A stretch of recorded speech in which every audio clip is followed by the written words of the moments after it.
ایک آخری کوشش جو قوم کو متحد رکھ سکتی تھی لیکن یہ ناکام ہو گئی۔ کیوں؟ کہانی شروع کرنے سے پہلے فالو اور سبسکرائب کر لیں تاکہ میری آنے والی ہر ویڈیو اب تک پہنچ جائے۔ تو چلیے شروع کرتے ہیں۔ آج ہم 1946 کے کیبنٹ مشن پلان کے بارے میں جانیں گے اور یہ کیوں ناکام ہوا، جس کے بعد تقسیم کا راستہ ہموار ہو گیا۔ 1946 میں برطانوی حکومت نے ایک اہم منصوبہ پیش کیا جسے کیبنٹ مشن پلان کہا جاتا ہے۔ اس کا بنیادی مقصد ہندوستان کو آزادی دینا اور اس کی تقسیم کو روکنا تھا۔ وہ ایک متحدہ ہندوستان چاہتے تھے۔ اس منصوبے میں ہندوستان کو 3 گروہوں میں تقسیم کرنے کی تجویز تھی، جس میں صوبوں کو خود مختاری دی جانی تھی۔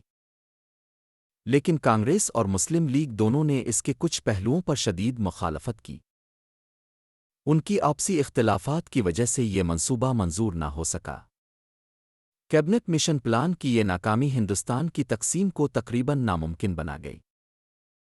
یا اب کے خیال میں اگر یہ منصوبہ کامیاب ہو جاتا تو آج برصغیر کی تاریخ کچھ اور ہوتی۔